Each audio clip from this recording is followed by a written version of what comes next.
Everyone, welcome to back my channel দি সুপর্ণা। আমি সুপর্ণা চলে এসেছি তোমাদের সাথে একটা নতুন মেকআপ টিউটোরিয়াল নিয়ে। তো সামনেই আসতে চলেছে আমাদের আরেকটি উৎসব, ঈদ উৎসব। তো আমার যে সমস্ত দিদি এবং বোনেরা ঈদ উৎসবের দিন সাজবে, এই গরমেতে মেকআপটা লং লাস্টিং করবে কি না এই সমস্ত বিষয় নিয়ে তারা খুব চিন্তিত। তো তাদের জন্য এই ভিডিওটা নিয়ে আমি চলে এসেছি। এইভাবে মেকআপ করলে কিন্তু কোনো মেকআপ ঘাঁটবে না, আর গরমকালে অনেকক্ষণ লং লাস্টিং হবে এবং ওয়াটারপ্রুফও হবে। তো আমি খুব কম কিছু প্রোডাক্ট দিয়ে এই ভিডিওটা করেছি, তো তোমরা অবশ্যই ভিডিওটা দেখো আর অবশ্যই আমাকে কমেন্টে জানাও যে তোমাদের কীরকম লেগেছে, আর আর কী ধরনের ভিডিও বা কী রকম মেকআপের উপর ভিডিও চাও সেটাও অবশ্যই আমাকে জানিও। তো দেখো, যেহেতু আমরা গরমকালে মেকআপ করতে চলেছি তাই প্রথমে আমাদের স্কিনটা খুব ভালোভাবে ক্লিন করতে হবে। ক্লিন করার জন্য অবশ্যই কিন্তু তোমরা যে কোনো ফেস ওয়াশ দিয়ে ক্লিন করে নিতে পারো। আমি আমার পছন্দের একটা ফেস ওয়াশ ইউজ করেছি, তো তোমরা তোমাদের পছন্দের মতো ফেস ওয়াশ ইউজ করে মুখটা খুব ভালোভাবে ক্লিন করে নেবে। অ্যান্ড তারপর কি করবে, মুখে একটুখানি বরফ লাগিয়ে নেবে। তার কারণ আমাদের স্কিনে অনেকটা বেশি পরিমাণে গরম থাকে এই গরমকালে বিশেষ করে। তো আমাদের স্কিনের গরমটা যদি আমরা কুল না করে মেকআপ করে তাহলে কিন্তু খুব তাড়াতাড়ি মেকআপটা নষ্ট হয়ে যাবে, লং লাস্টিং হবে না। তো আমি আমার মুখে বরফ ঘষে নিয়েছি, অনেকটা বেশি সফট লাগছে আমার মুখটা। তো এবারে নেক্সট যেটা করবে সেটা হচ্ছে এটা হচ্ছে ভেস্টিজের একটা মাইসেলার ওয়াটার। এটাকে জাস্ট মুখে একটু ভালোভাবে শেক করে নিয়ে জাস্ট স্প্রে করবে, ব্যাস একটা পাম্পই যথেষ্ট, কারণ এটা বেশি পরিমাণে। তো দেখো, আমি প্রথমে একটা জয়ের ময়শ্চারাইজার নিয়ে নিলাম। এই ময়শ্চারাইজারটা আমি গোটা মুখে অ্যাপ্লাই করে নেব। এটা কি করবে, আমাদের মুখটাকে ওই ফাউন্ডেশন আর স্কিনের মধ্যে একটা লেয়ার তৈরি করবে, যাতে আমাদের স্কিন কোনো ক্ষতি হবে না। তো নেক্সট আমি একটা অ্যালোভেরা জেল নিয়ে নিয়েছি, দেখতে পাচ্ছ। যে কোনো অ্যালোভেরা জেল তোমরা নিতে পারো। অ্যালোভেরা জেলটা আমি অ্যাজ আ প্রাইমার হিসেবে ইউজ করছি, যেহেতু আমি কম বাজেটের মধ্যে দেখাচ্ছি তো এই কারণে। এরপর আমি একটা জয়ের ফাউন্ডেশন নিয়ে নিয়েছি। ফাউন্ডেশনটা আমি 100 টাকার মধ্যেই কিনেছি, ঠিক আছে। আমি যেহেতু তোমাদের কম দামের মধ্যে দেখাচ্ছি তাই জন্য আমি কম দামের এই ফাউন্ডেশনটা নিয়েছি। এর থেকেও কমে পাওয়া যায় কিন্তু ঠিক হবে না হয়তো, তো আমি রিকমেন্ড করব না। এটা দেখো, এটা খুব সুন্দরভাবে ব্লেন্ড হয়ে যাচ্ছে। আমি একটা বিউটি ব্লেন্ডার দিয়ে এটা ভালোভাবে ব্লেন্ড করে নিচ্ছি। নেক্সট আমি একটা কাজলকে আমার হাতে স্মাচ করে নিচ্ছি। কাজলটাকে হাতে স্মাচ করে নেওয়ার পর আমি একটা আইব্রো ব্রাশ দিয়ে আমার আইব্রোটা সেট করে নিচ্ছি। দেখো, একদম ডাইরেক্ট তোমরা কেউ কাজল দেবে না, এতে করে তোমাদের আইব্রোটা কিন্তু খুব বেশি আর্টিফিশিয়াল মনে হবে, খারাপ লাগবে, মেকআপটা ভালোভাবে দেখাবে না।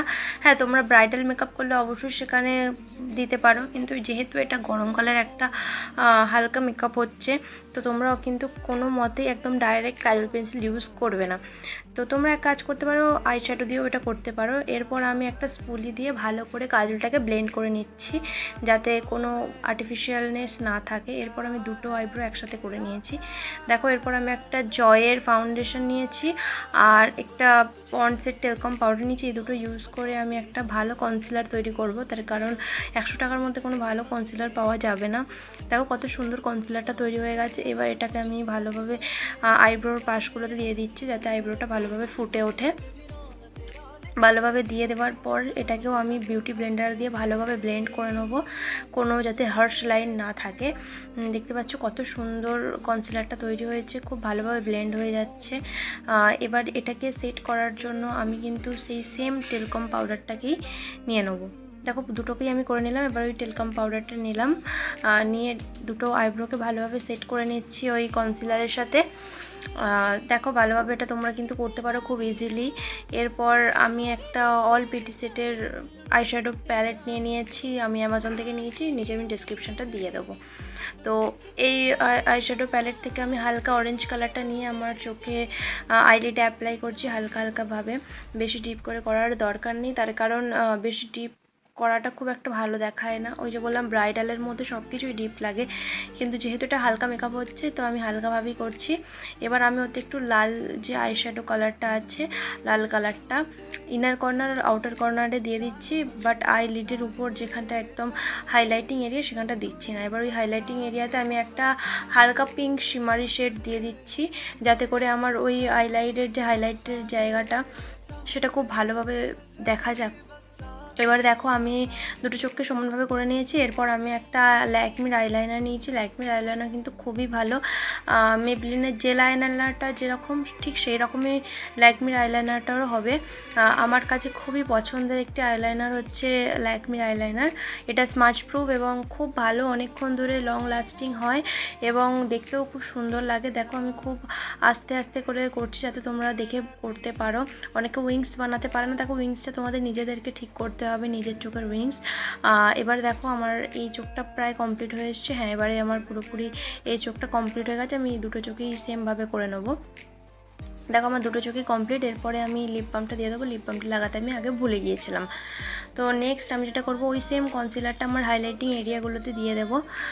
হালকা হালকা করে দেওয়ার পর আমি আবার সেই বিউটি ব্লেন্ডারটা নিয়ে ভালোভাবে কনসিলারটাকে ব্লেন্ড করে নেবো। দেখো আমার কমপ্লিট হয়ে গেছে কনসিলার লাগানো। এরপর আমি ব্লেন্ড করছি, ভালোভাবে ব্লেন্ড করে নেবো। ব্লেন্ড করা হয়ে গেলে আমি ট্যালকম পাউডারটা নিয়ে ভালোভাবে কনসিলারটা এবং গোটা মুখের মেকআপটা সেট করে নেবো। এখনও আমার বাকি আছে কন্ট্রোল করা, ব্লাশ লাগানো, হাইলাইটার লাগানো। তো দেখো আমি পুরোপুরি কমপ্লিট হয়নি, এখনও একটুখানি বাকি আছে। আমি পাউডারটা লাগিয়ে নিলাম। এরপরে আমি সেম প্যালেটটা নেবো। সেম প্যালেট থেকে এই যে কন্ট্রোলিং কালারটা আছে, এই কন্ট্রোলিং কালারটা নিয়ে আমি আমার গালে কন্ট্রোল করে নেব। এই একটা প্যালেট থেকে কিন্তু তোমরা সব কিছু করতে পারবে, এই জন্য এই প্যালেটটা আমার কেনা। এটাতে তোমরা ব্লাশও পেয়ে যাচ্ছ, কন্ট্রোলও পেয়ে যাচ্ছ এবং আইশ্যাডো পেয়ে যাচ্ছ, হাইলাইটার পেয়ে যাচ্ছ। তো আমার মনে হয় বাজেটটা অনেকটাই কমের মধ্যে হয়ে যাবে। দেখো আমি আমার নাকেতেও কন্ট্রোল করে নিচ্ছি। এরপরে ওই প্যালেটটা থেকে যে ব্লাশটা আছে লাল কালারের, সেই ব্লাশটা দিয়ে আমি আমার ব্লাশিং করে নিচ্ছি। এরপর ওখান থেকে একটা শিমারি কালার নিয়ে আমি আমার চিক্সে হাইলাইটও করে নিতে পারি। দেখো আমার দুটো গালই কমপ্লিট। এরপর আমি লিপস্টিকটা দিয়ে দেবো। লিপস্টিকটা দেওয়া হয়ে গেলে আমার এই সাজটা পুরোপুরি কমপ্লিট। আমি কিন্তু মেকআপ ফিক্সার ইউজ করিনি, কারণ আমি এমনি লং লাস্টিং করেছি, মেকআপটা অনেকক্ষণ থাকবে। এবার আমি আমার চুলটা কমপ্লিট করে নেবো। তো দেখো